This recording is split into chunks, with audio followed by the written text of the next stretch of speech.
You're coming back to me.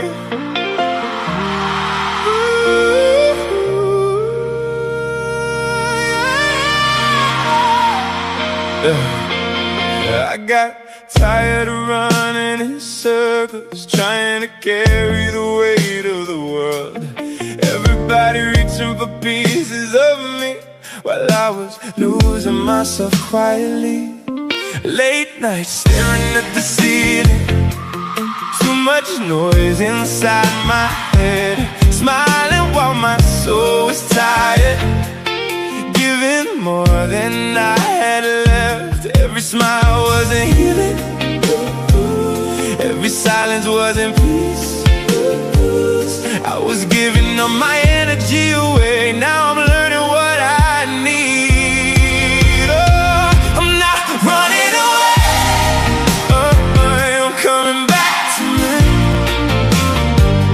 Learning how to breathe without apologizing. I'm not shutting you out, I'm finally letting go, finding my soul again, coming back to me. Some nights hit harder than others, some nights hit harder than others, but some days feel heavier too. So if I disappear for a moment, I'm just trying to make it through. I spent too long overthinking, trying to be everything. Now I protect my spirit differently, and that changed everything. Oh, every smile wasn't healing, every silence wasn't peace.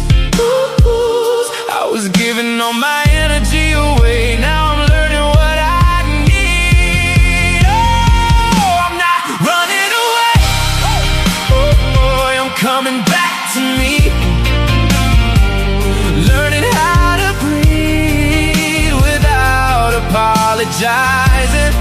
Oh, I'm not shutting you out, I'm finally letting go, finding my soul again, coming back to me. Maybe healing gets messy, maybe growth feels lonely too. Maybe loving yourself first changes everything you thought you knew. Every broken piece inside me is finally slowing down. For the first time in a long time, I can hear myself now.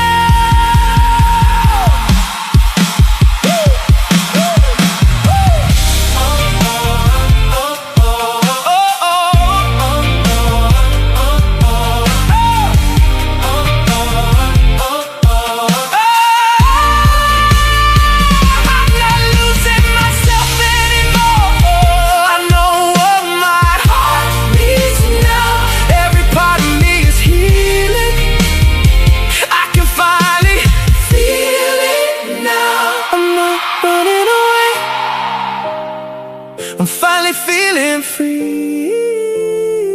This ain't goodbye to the world, it's hello to me.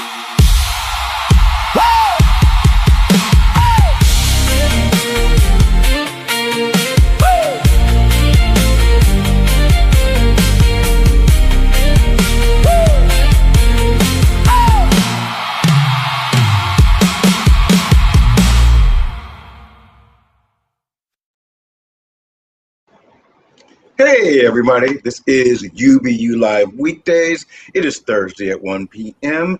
and my name is William Rochelle, but you can call me Bill. I think you know that.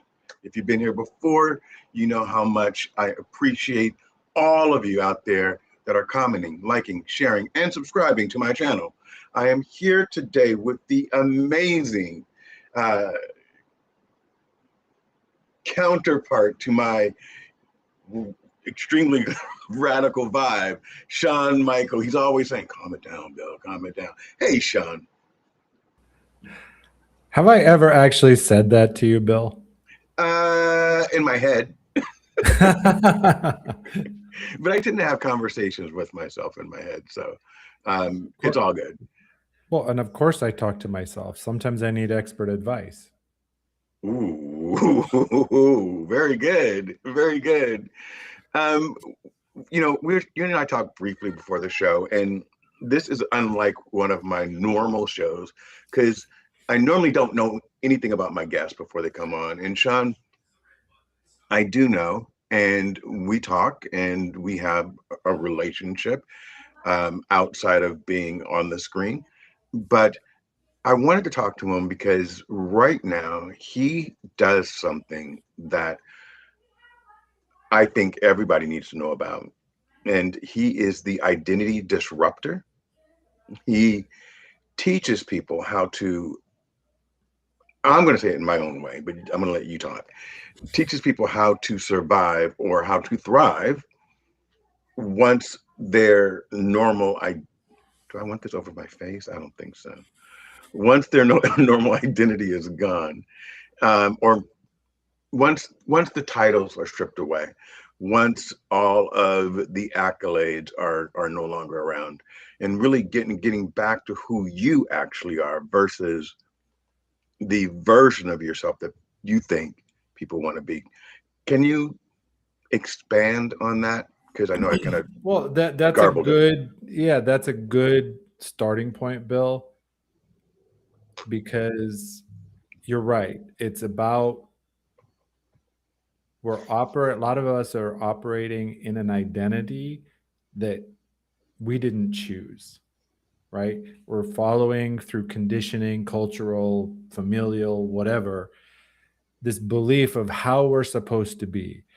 Or, my own walk was what I call the conditional self, right? Always trying to prove, like staying moving, getting the accolades, getting the recognition, and like someday, if I get enough of these trophies and everything, I'll feel like enough.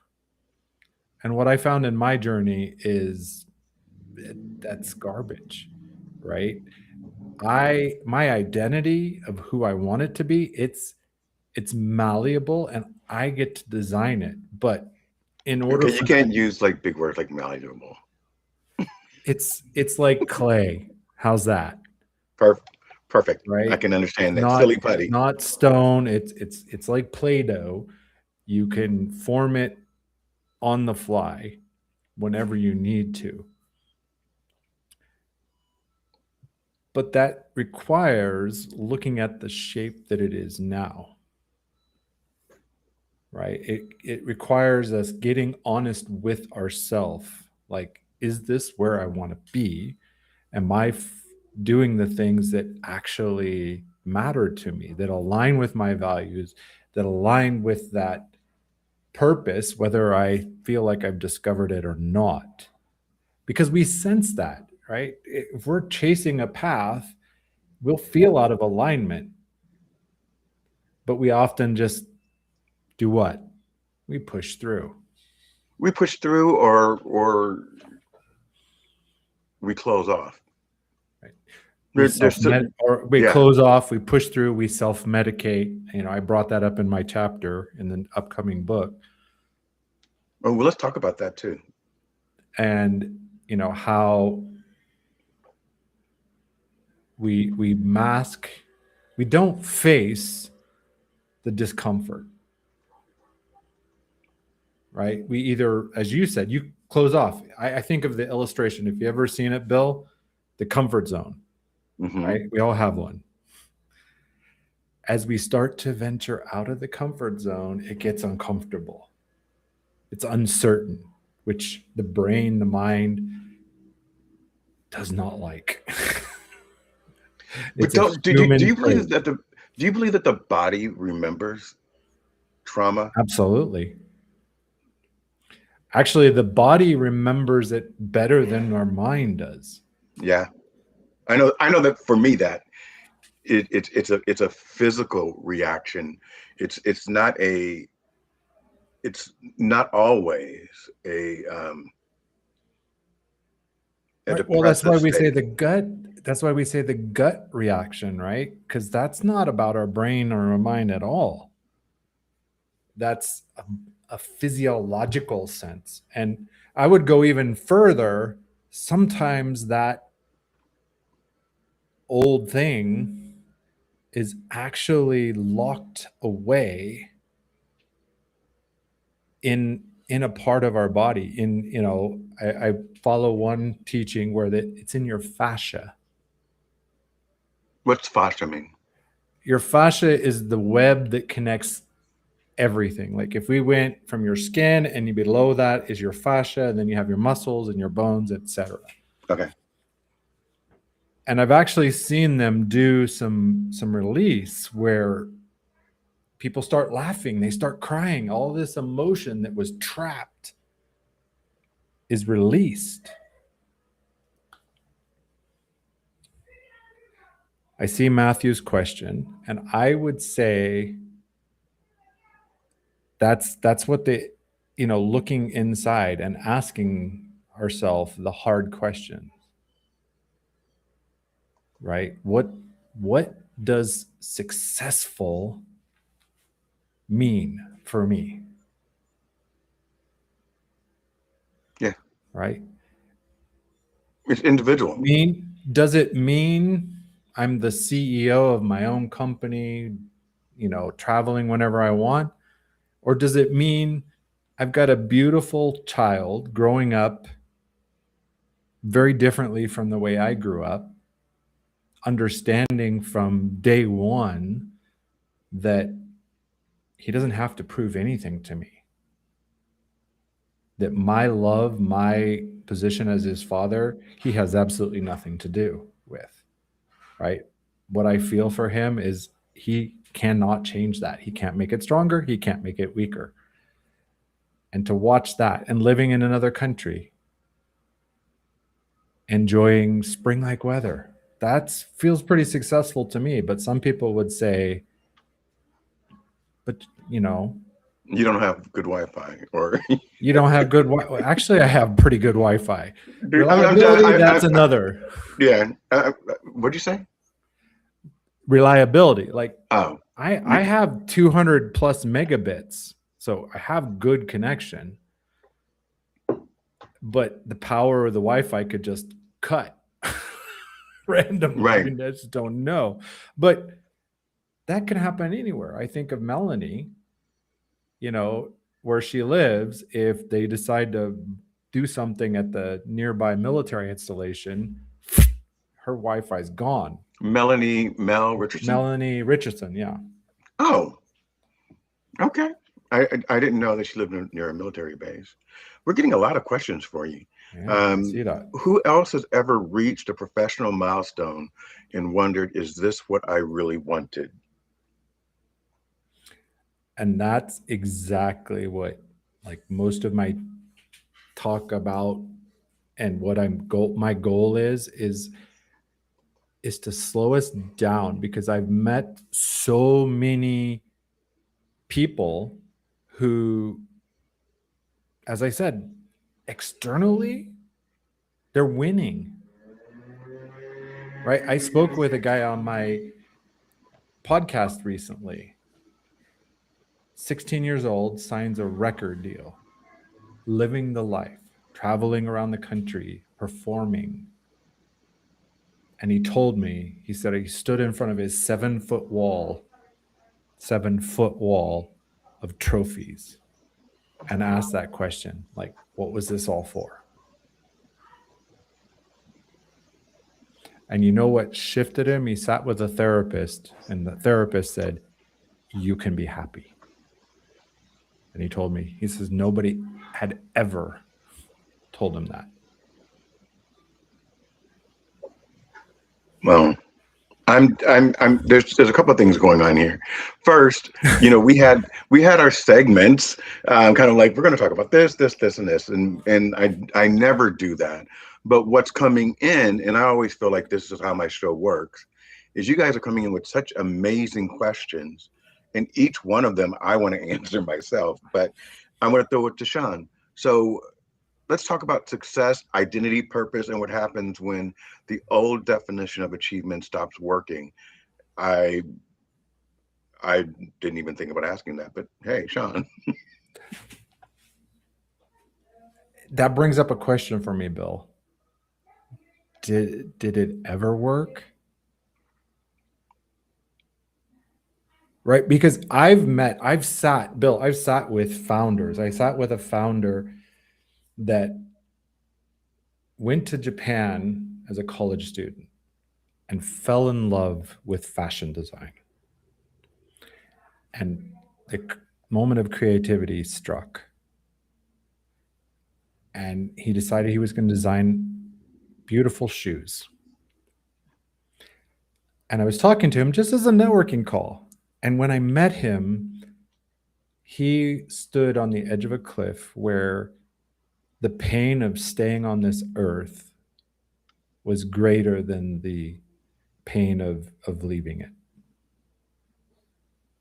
I've been there. When I asked him, because when I got the intro, it said, he founded this major company and they did this many dollars in business, and he told the story of how he built this company from nothing, how he went to Italy and he went to the factory after factory, and they're all like, "Get out of here, kid! Get out of here, kid! Get out of here, kid!" Finally got somebody to back him. He lit up, Bill. He built this really successful shoe brand that's in all the major high-end markets. I'm not talking, Walmart, Target, any of that. I'm talking Neiman Marcus and that tier. You don't want to name the brand? Or I don't remember the name of the brand. Oh, okay. So successful, right? He built this massive brand, millions of dollars in revenue every year. Notoriety, all of it. Why was he thinking that his life wasn't worth living anymore? He told me he ran the business as a family, and something happened and the family kicked him out, ripped it away from him. He ran the business as a family. So so he just had family members on all the positions, all the key positions, the board, the VPs, whatever, and they booted him. And his whole identity was wrapped up in, I'm the successful founder of this amazing shoe brand. And when it was gone, he didn't know how to stand up. And I've seen it again and again. Before we met, Bill, you told me about somebody who's transitioning from corporate to being an entrepreneur.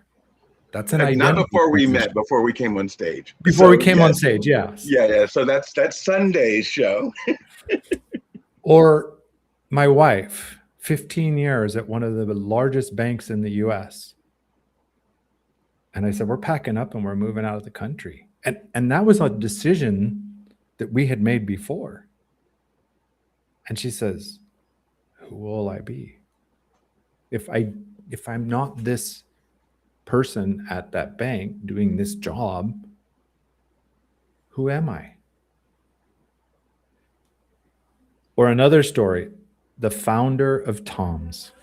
Now, I didn't actually talk to him, but I heard his story. Mm-hmm. And Tom's is the shoe. Tom's shoes, they give back to. Right. They get, for every pair someone buys, they give a pair to someone who can't buy a pair. Got it. Yeah. Invented a whole category of business that didn't exist before that. Business got very, very successful, and he sold it. He was bought out. And he shared that in that moment, he fell into such a deep depression that he had considered taking his own life. And when he worked with somebody who held the mirror up, right? Because we cannot see our blind spots. That's why we call it blind spots. So we need another person to kind of shine the light and encouragement, right, Bill? We need somebody to say, hey, you got this. You can do this. We need our cheerleaders, we need our mirrors, etc. He found out there was an old wound of never feeling enough. And the reality I've learned is all of the achievements in the world will never prove to us that I'm enough. It's an internal switch that we have to change. You're absolutely right. And wow. So first of all, I want to stay right here. I am not a therapist, nor do I claim to be. And everybody's journey is different and it's unique to your own experience. I'm not going to tell anybody to quit their corporate job and go someplace else. You understand your financial well-being right now. It depends on, for someone in their 50s looking for a career pivot, should they evaluate before leaving a traditional executive role? So, for me, Ariel, I'm going to just tell you my perspective. It depends on where you live right now. The economy is very unstable. But even in corporate jobs, they're laying off 1,200, 1,500 people at a time. So nothing in this world is as stable as it used to be. My idea, and I'm going to hand this over, but my idea, Errol, if you could, and you have a really great idea that you want to pursue, is run both tracks concurrently. Keep the corporate job and start slowly launching your own and see how it takes off. Because I would not recommend that anybody, especially anyone over a certain age in an executive role, try to just stop, drop, and roll today. Now, my theory on this 6 years ago, 2019, 7 years ago, would have been totally different. I would have go for it. But, times have changed. Opportunities open up when at the right time. I would just probably be very cautious, and I would be running those things on the same track at the same time. What say you, Sean? And at the surface, I would definitely agree. I have told so many people who are unhappy in what they're doing. And I love what Dale Carnegie says in How to Win Friends and Influence People. He said, if you're happy with where things are, why change? But if you're not, why not experiment? Now, here's my other side, Bill. So generally, yes, I say, if you're working, don't quit your job. Start building something on the side. Try it out. See if it even aligns with you. Find your path, regardless of your age, right? If you're fortunate to do it earlier, well, applause for you. I was 45 when we left all corporate, packed everything we owned in an RV, and drove down to Central America to start a new life. Will I say it was easy? No. But when was that? When was that? And I'm gonna just push back a little bit. 45 is a lot different than 50, and for multiple reasons. Even in an applicant tracking system, when they see that experience,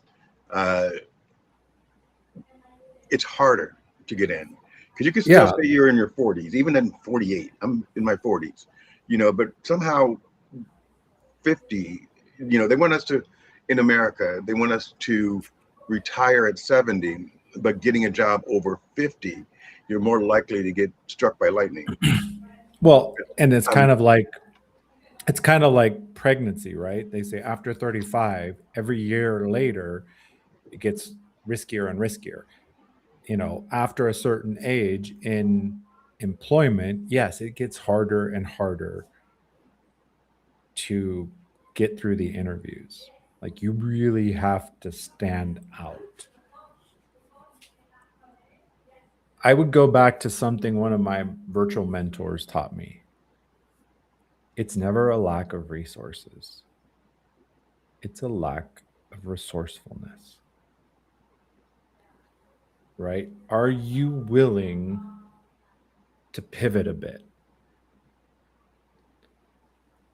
I'm still not recommending someone quit a good position after 50. Unless, like when my wife left her job, they said, if you ever want to come back, just let me know. Like, we will bring you back. I would probably suggest if you quit a good position, having one lined up, right, is much different. It's always easier to find a job, the new thing when you have the thing, right? Yeah. Whether it's a job, a relationship, whatever. And here's what I know it is, because we start to get that spirit of desperation, and it leaks. Right? It leaks out. We don't think we're trying to be strong and like, okay, I'm doing this, but it will leak out, because how we do one thing is how we do everything. But it's very situational, right? For most people, I would not recommend quitting your job to launch a business or to launch a new angle of your career. But for some people, that's exactly what they need. Me, that's what I needed, right? I was working a job. I was miserable out of college, my first time in college. And I kept saying, I should find a new job, or I should quit this one. Like, I cannot keep doing this. I'm burning me out. And I just stayed loyal. I was the loyal employee. She lost her husband and he, blah, blah, blah. You know what she did, Bill? She axed me. Gave me the kick on my butt I needed. But sometimes that's what makes you soar. I can honestly say to everyone out there, all of my permanent positions I've loved. I've walked away because I had, and this is how I tell all of my team and everything else. I walk away when I feel like I've learned as much as I could within that role to go and rebuild, because I'm a builder. I do not like Sam I Am with my green eggs and ham. I do not like when the economy or something forces me out of a role. And that's when I get all shaky. So I want to answer Jack Davey real quick. Jack, the conversation is making me rethink the difference between success and significance. Oh no, that's not what I'm going to do. It's when someone has spent 20, 30 years building a professional identity, where should they begin when that identity suddenly changes? And I am not going to answer that. I'm going to give it to you. And I'm going to go back to, here's the thing. Let's not mix up our professional role with our identity. Right? My identity is who I am as a human being. It's not CEO of Identity Breakthrough Systems. That's a title, that's a role. My identity is Sean Michael. Even common ones like father of Angel, husband of Michelle, they're not my identity. Yeah. And when I learn to separate those, and build the foundation of what my identity is, it changes everything. But right, it requires, I would say there's three ways to do it. One sucks big time, and I don't recommend it. Go ahead. Do you want that one first or you want that one last? No, so start with the second one first, because I want then it'll get better from there, right? So the sucky one is ignoring it, not evaluating it, staying in that role because that's what Good people do. You've mutated, or you've melded your role and your identity as one. And it's perfect because I see Todd's comment there. You know, how much of our identity do we unintentionally build? It happens all the time. I see it. I've done it. Time. I've done it myself. And I think, again, this requires some perspective. I was on a networking call and I ended up coaching somebody. He's like, wow, you know, this was just a networking call, but he's like, you really coached me. Because yeah, that is my identity. It's who I've always been. It's like just me. It's not a role. So, and I'm okay with that. Like, that's where I want to be. That's what I believe I am. That's who I hold myself to be, is that I'm ABC, always be coaching.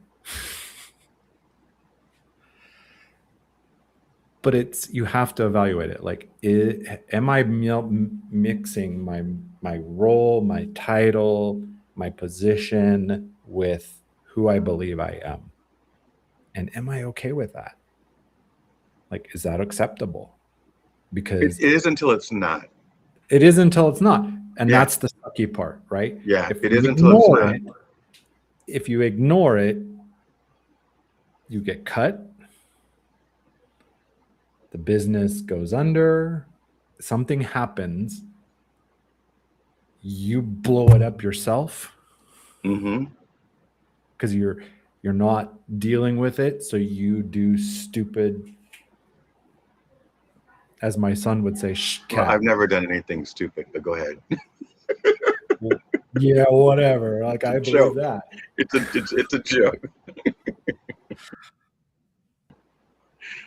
And then, you know, you have to deal with the wreckage, right? Whether you were outed out of your own, you know, because of circumstances.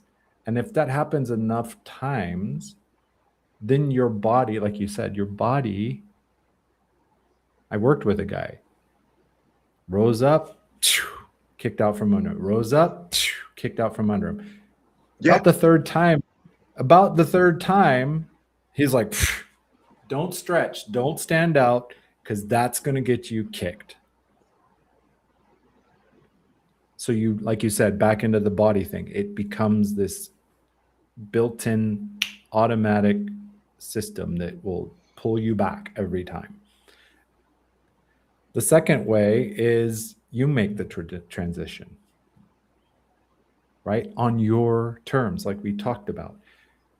You quit the job so you can start the new thing. You start the new thing as a side gig first, and it expands, and you get to shift on your terms. I said 3, but now I'm only thinking of 2, right?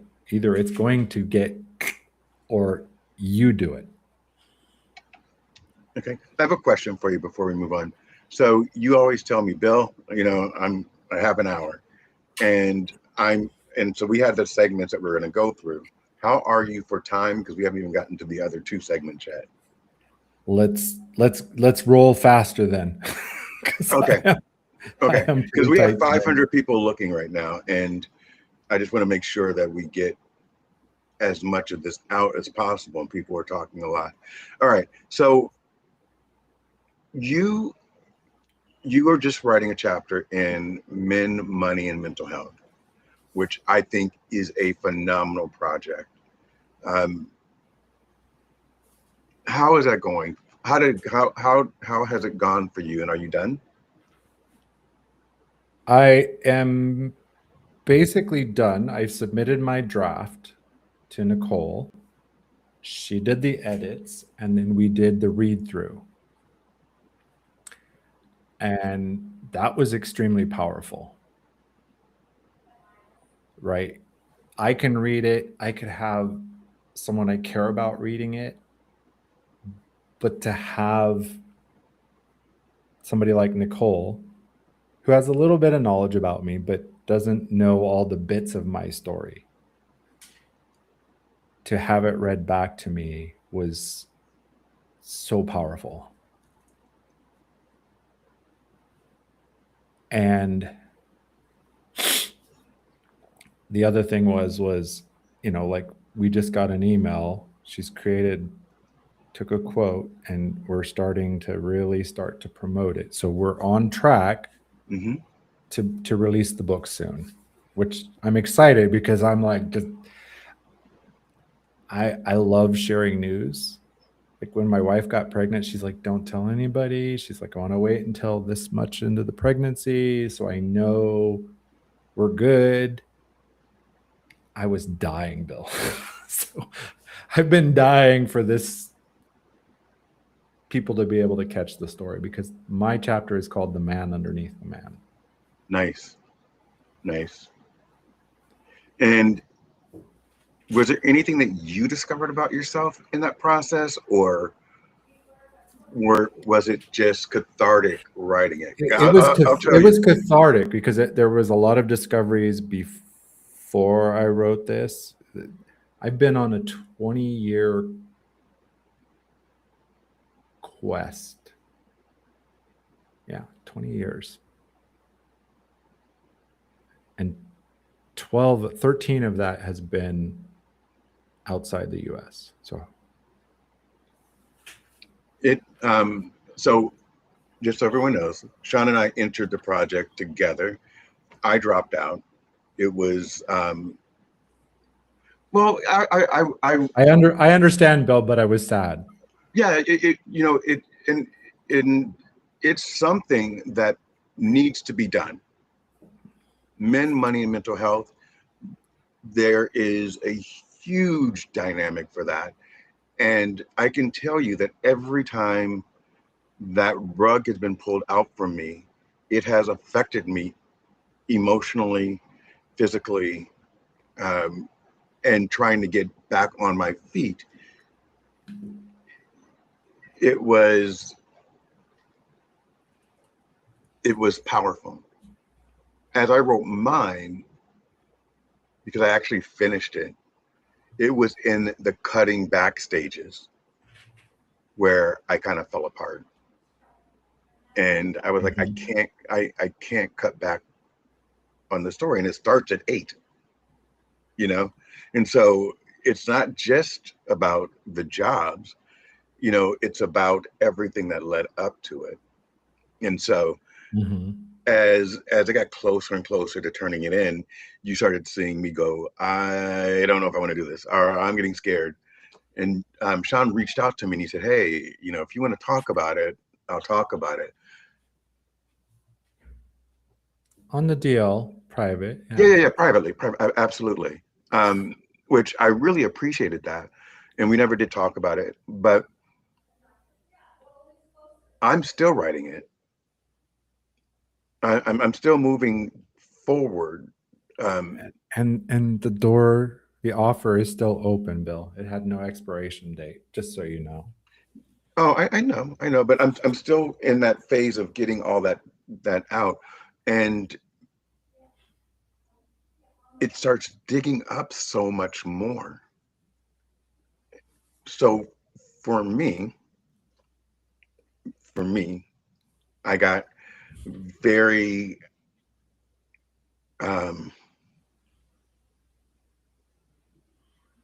personally in my feelings about cutting any part of me out. And that's where I struggled.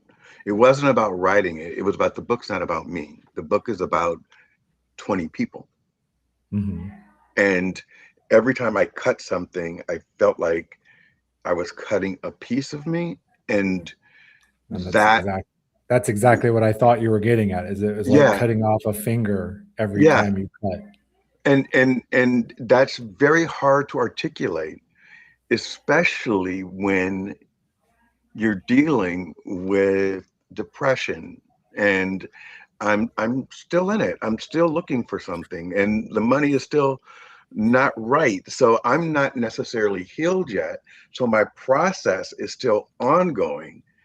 And I want people to understand why I react a certain way. So if I don't start with, you know, my dad set my mother's hair on fire and I was disposable at the age of 8, and I've always felt disposable and on my own, then it doesn't make any sense. So you have, where do you start? What part do you cut out? And that's where I was so challenged. But I'm so proud of everyone that's in that book and that you guys have put it out. And whatever I can do to help support it, I 100% will. And Bill, here's what I see. You are still trying to heal the wounds, and you're still in the middle of the fight.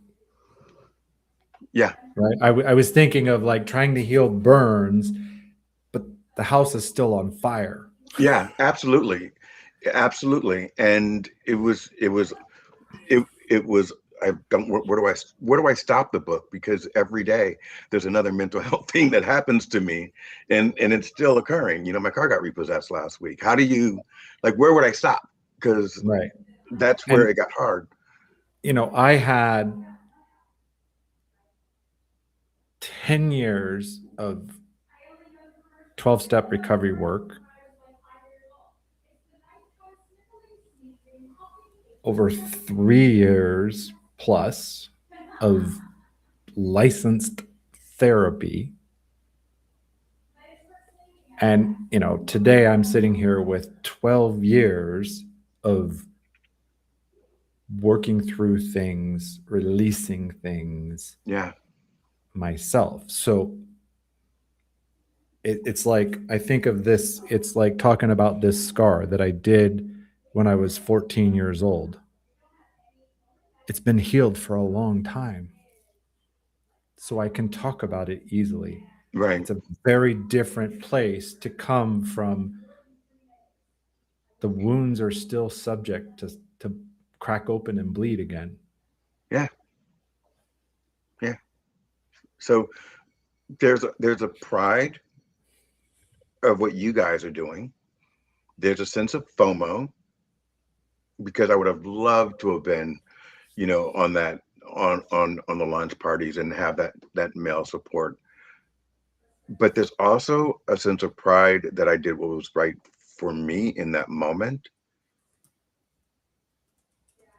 So Yes, and there's you that. got to take, first and foremost, you got to take care of you. Absolutely. So you also have a leadership book out. Yes. And Who are you typing to, Mike John? comments over there on YouTube. Oh, okay. Yay. I'm working on that. So yes, I have been working, and it's unique. So 2023, I released my first book on Amazon, Stronger Every Day, a 30-day guide for self-worth targeted at men. And a lot of it was, you know, some of the very things that I worked through myself. And the funny thing is today, I think self-worth is a myth. Because Why is that? Because you're priceless. It's not about self-worth. It's about acknowledging that I have worth. I don't have to acknowledging prove your own anything. value. Yeah. Right. It's not like the whole worth. It's like, who sets the value, the worth of a human being? I can't even do that for myself. So why are we striving toward it? That's why I come from a new position, like a self-concept. Who am I? Who do I want to be? And I don't mean who do I want to be seen as, who do I want to be? And what mark do I want to make in this world? So now I've got the chapter in Men, Money, and Mental Health coming out very soon, I hope. I think. Do you know what date it's being released, or is that still We're under aiming wraps? for mid-September as far as I know. Okay. I know this past week, Nicole had person behind the pen. She had 3 of the authors. Next week on the same day, I'll be one of the 3 authors on that. And then she's got 2 or 3 more after that. So she's doing weeklies of Meet the Authors. And we're starting to actually, you'll start to see this on LinkedIn, the authors promoting the book. Nice. I haven't seen any like pre-order link or anything yet. So, but yeah, it's, I think we're getting close. We're getting really, like, Nicole hasn't given us a specific date, but it's getting very, very close. Nice. I'm very proud of the achievement, and I'm very proud to see it come together. I was at Person Behind the Pen on Tuesday, I think it was, with Matthew and Joe Cullen and Trevor. Joe and Trevor. Yeah. And the way that they talked about it, again, I was like, ooh, I wish there's a part of me, again, that wish I had stayed in, but I understand why I removed myself. So about your leadership book, what is that about, and how do people get it? It's called Identity Driven Leadership, and it's not complete yet, which is why I brought up the Kindle part or the Amazon part. It will be available on Amazon, but because of my podcast audience is global, I have people in China and Japan and everywhere that can't get a book on Amazon, or they have to go through a lot of loopholes to get a book. So I wanted to release this book so that it was available to anyone, anywhere. And it's real easy to find. book.getidentitydriven.com. I have one simple ask. You can look at the introduction. You can look at the first chapter. I ask for an email address if you want to go beyond. Okay, so let's put it in the chat, the link, so that our audience knows where to go. Oh, wait. He gave it wrong. No, I gave it right. I've got YouTube up and I hit the button because I'm not, and it's like, you need to create a channel. I'm like, wait a minute, I'm not logged into the right account because I have a channel. So you can't put the comments in Restream? I'm new to Restream. I can. Because YouTube is going to, YouTube will. No, it won't let, I don't have a box to enter. Okay. I can pull it up and see it, but there's no. Book dot what? https://book.getidentitydriven.com. And I did that because I did the HTTPS because in links, it has to be there. But if you just type book.getidentitydriven.com, you will find it. Book.getidentitydriven.com. I'm let's see if it takes me to the right place.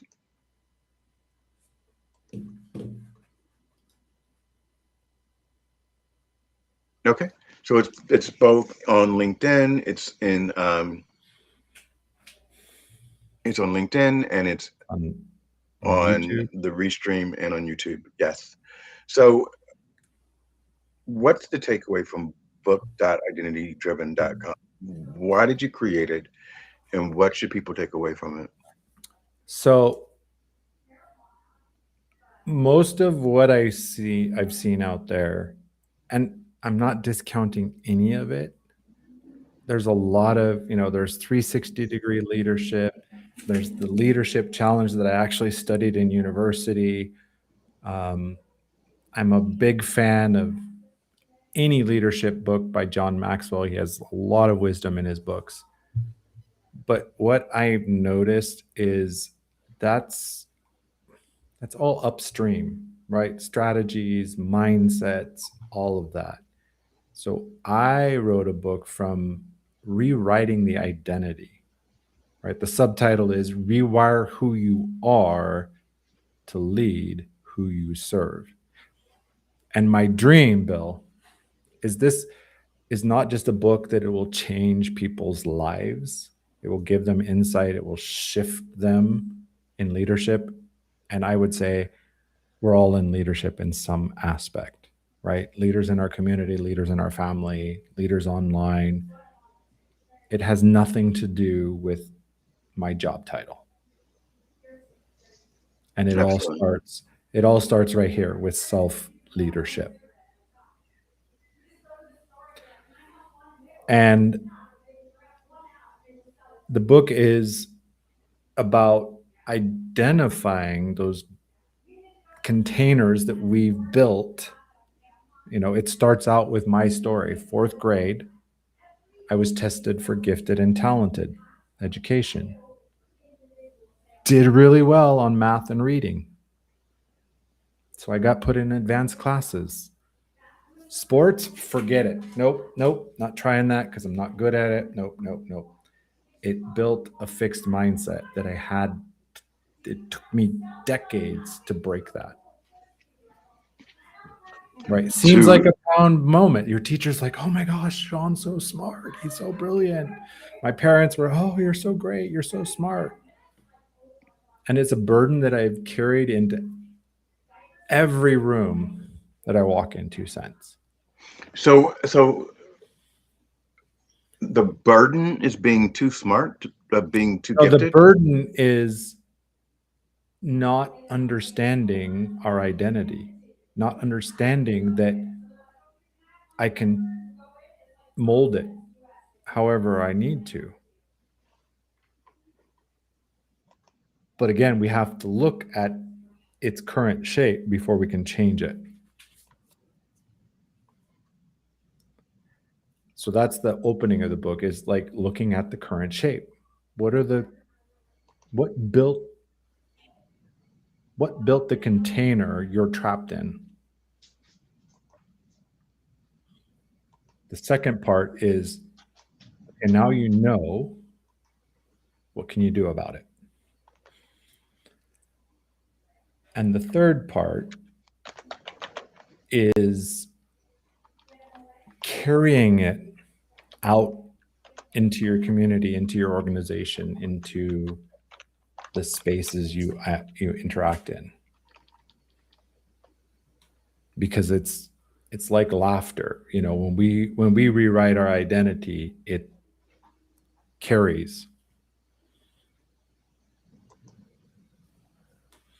One thing I learned in my life, Bill, was the reason my father did the same things, the things he did, the things that happened to me when I was young, he was doing the best he could with the resources he had available. Right? That takes a lot of digging to get to that point. And so what I learned was, I'm a Christian. I'll be honest. I'm a Christian. There's a scripture in the Bible that said the sins of the father will be visited on the 6th and 7th generation. And I'm like, that's messed up. Like, my grandpa, my dad, my great grandpa, they screwed up and I'm going to pay the price. But today, I get it. Because if I, as a father, don't change my identity, break the generational break the chain, I'm going to carry it. Whatever my father passed to me. And I had a great talk. We it's more caught than taught, right? A Absolutely. lot of the things we weren't directly taught them, we caught them. And our younger, undeveloped mind did the best it knew what to do with it at the time. A And lot you of want to talk about digging, Bill? I can stand here in front of you and your audience of 500, you said.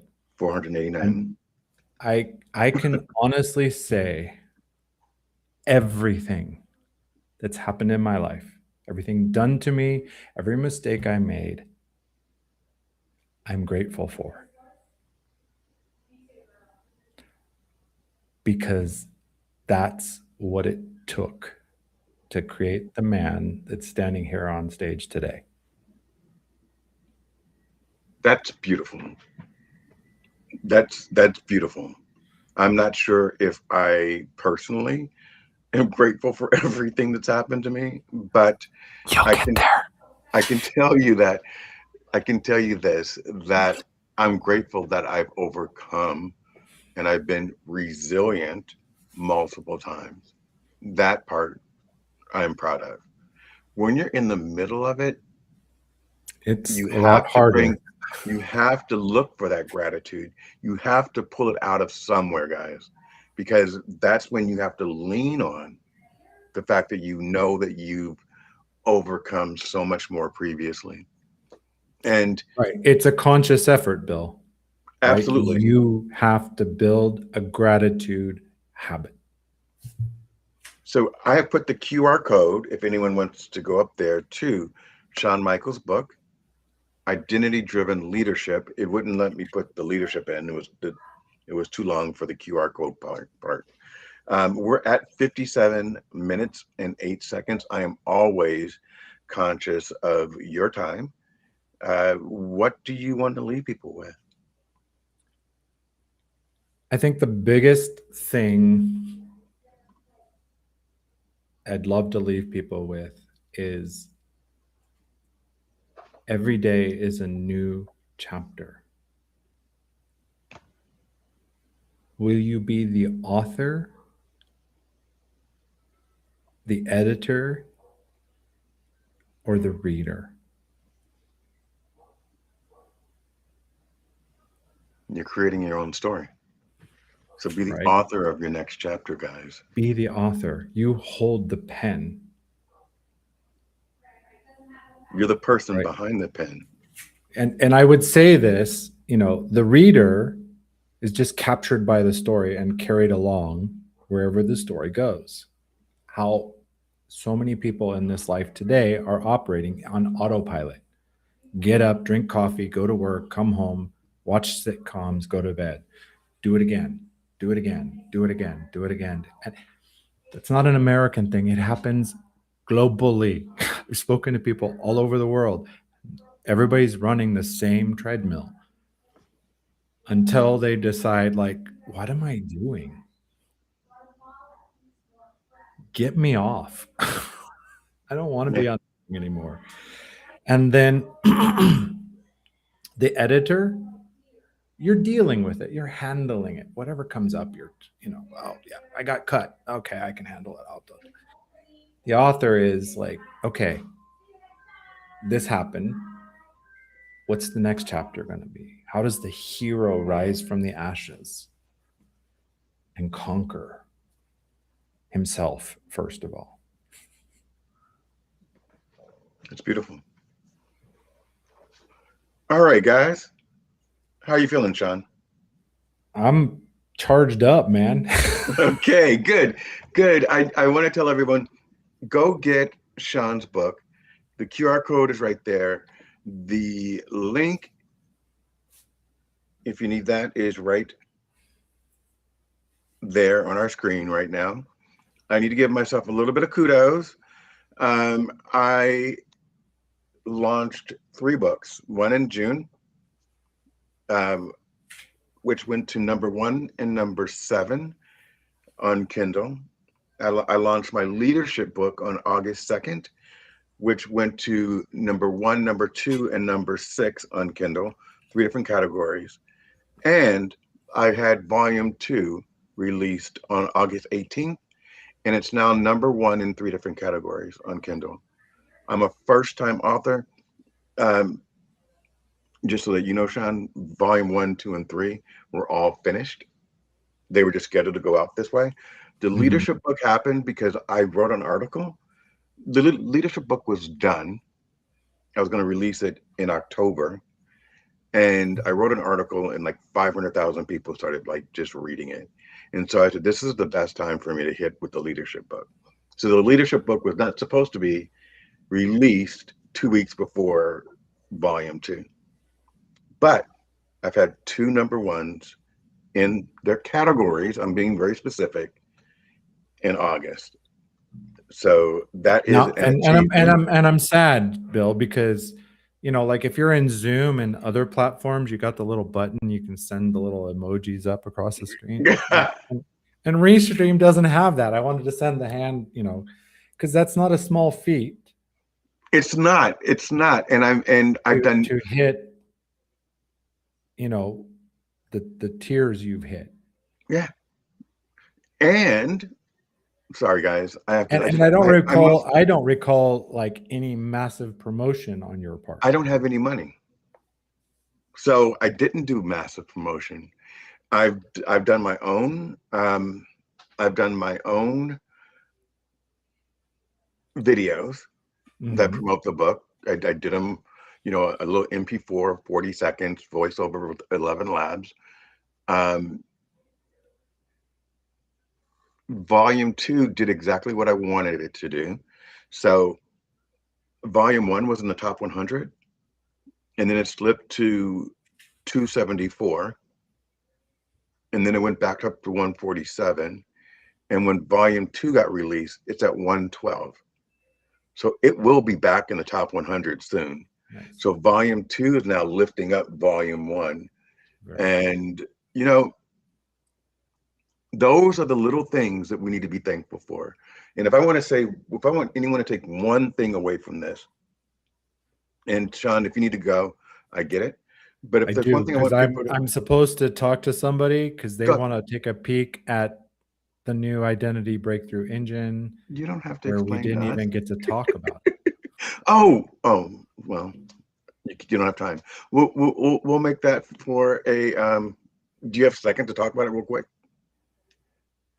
Briefly, yes, because I did send a message, and I am a man of my word. I usually don't show up late, but it happens.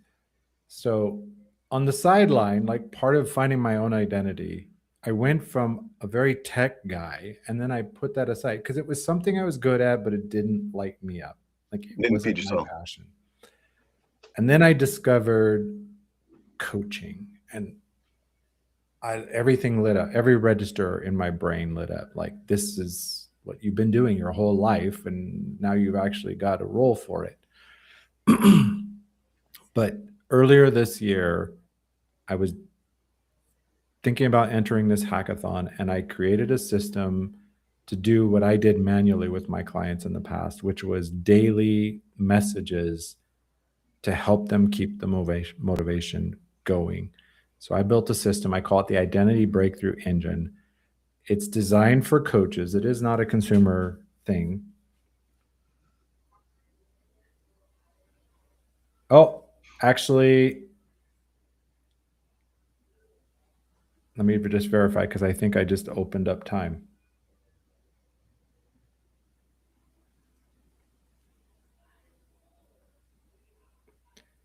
Because there was when you're dealing with time zones, things get confusing. Okay. So how much time do you have? How much time do you want to have? I think I'm open. Okay. Although I do need to not go too long. I'm not going to go too long. I'm finishing up. But what I'm going to do is you can talk about your identity thing So I'm going to leave you on screen. There you go. All right. Fair enough. All right. So the Identity Breakthrough Engine is an infrastructure for executive leadership or business coaches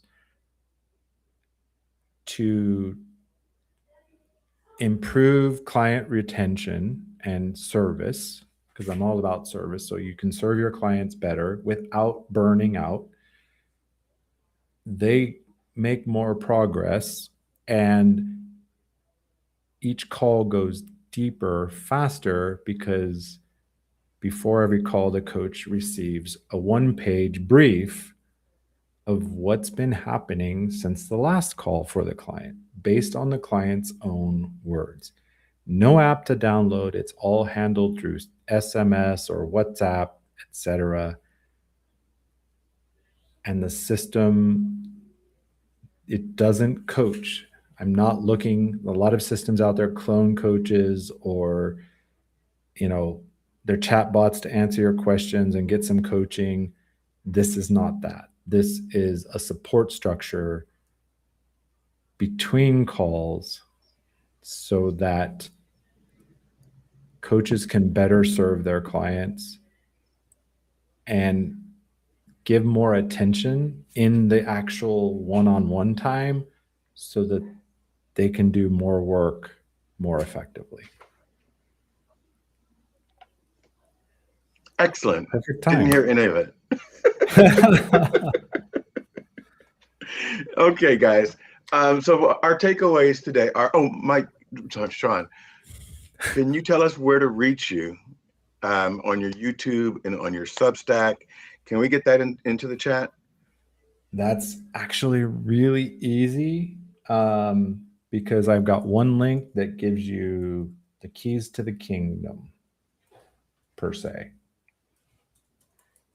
And on LinkedIn, if people book time with you, the first call, is there a pricing structure that you want to discuss, or how does that work?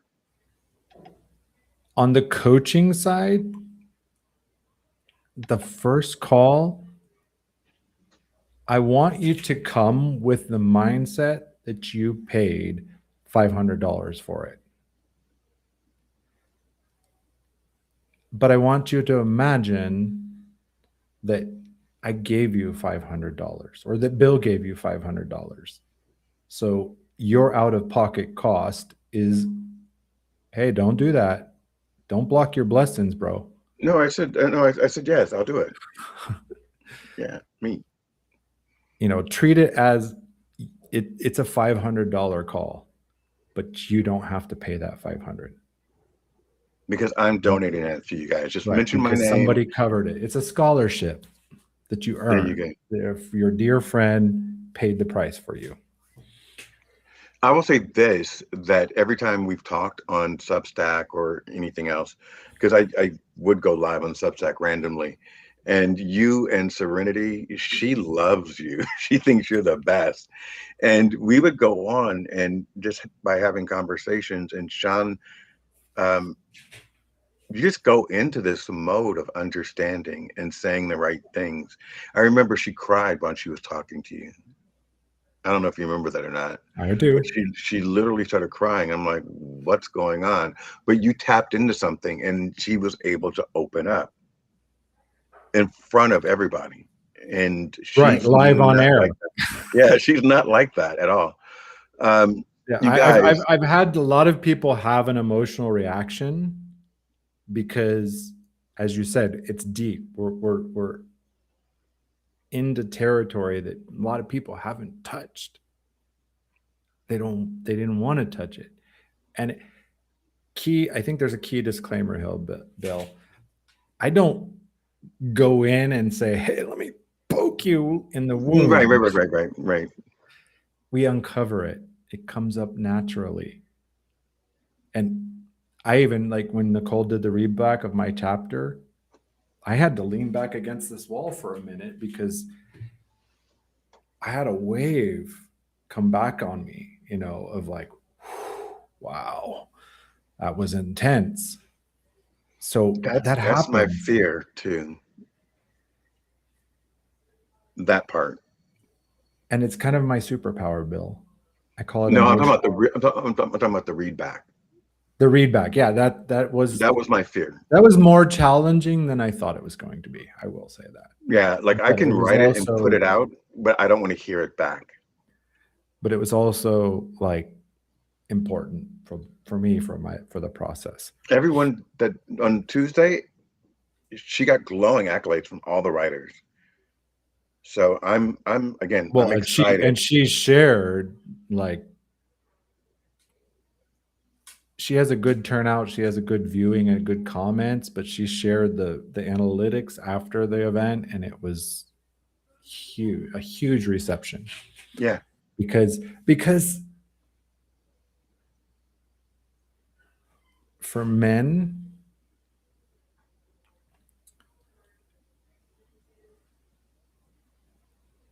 it's a topic that it doesn't get talked about enough, right? There's not enough spaces where men can be real.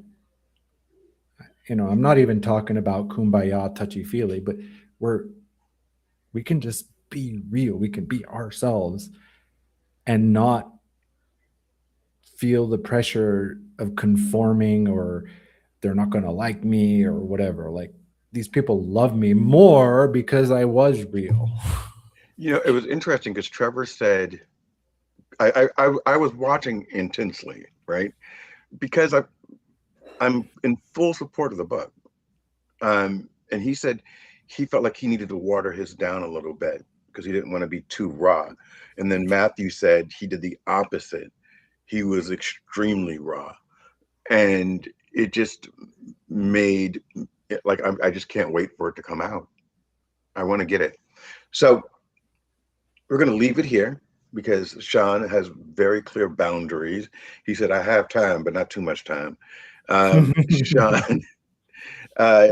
you guys can get his book by scanning the QR code or linking it out. Did you put your link in? Oh, nope, I did not. I started typing it and then I got deep into the conversation because you asked. And as he's typing that, you guys just remember that. Did you type it? Yep. SeanMichael.link. Super simple. Oh, that isn't easy. Where'd you type it at? In YouTube, because remember, I can't not type here. SeanMichael.link. Yep.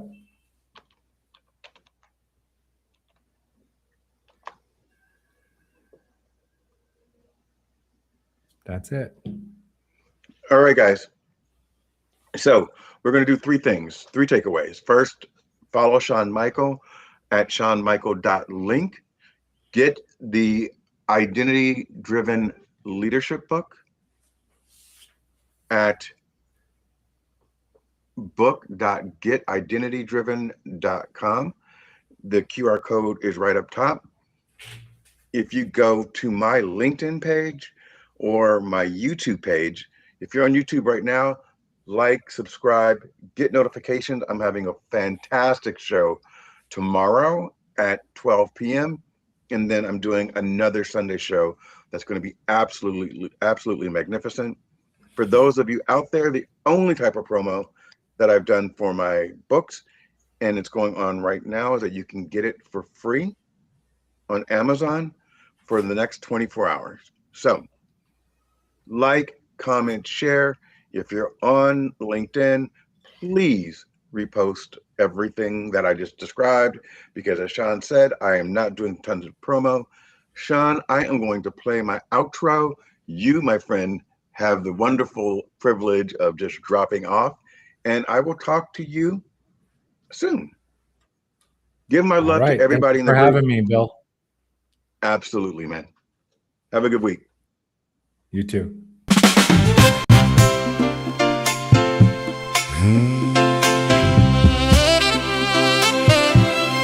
Mountain high, valley goodbye.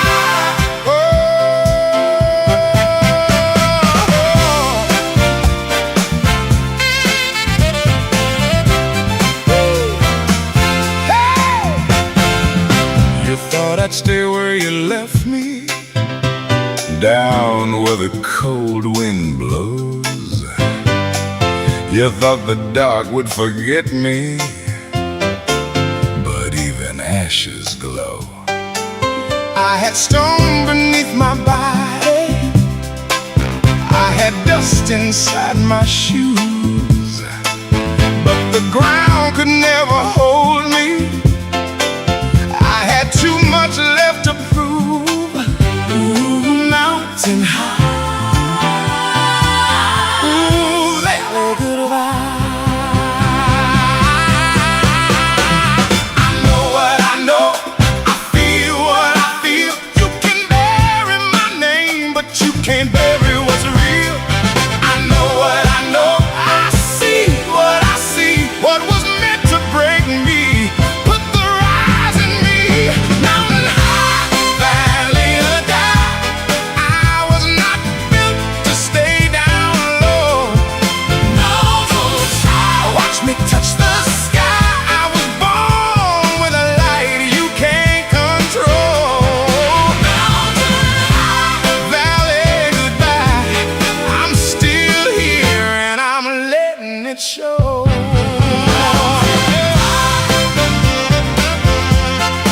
Valley goodbye, mountain high. I'm rising high. Oh, I don't have to wear that sorrow. I don't have to keep that face. What I lost inside the valley came back covered up in grace. Now I move a little smoother. Now I breathe a little slow. I don't need to chase the thunder. I became the afterglow. Ooh, mountain high. Ooh, valley goodbye. I know what I know, I feel what I feel. You can bury my name, but you can't bury what's real. I know what I know, I see what I see. What was meant to break me, put the rise in me. Mountain high, valley goodbye. Hey, I was not built to stay down low. Mountain high, watch me touch the sky. I was born with a light you can't control. Mountain high, valley goodbye. I'm still here and I'm letting it show. Baby, baby, baby, you thought I was gone. Baby, baby, baby, but I kept moving on. Baby, baby, baby, you thought I was through. Baby, baby, baby, now look what truth can do.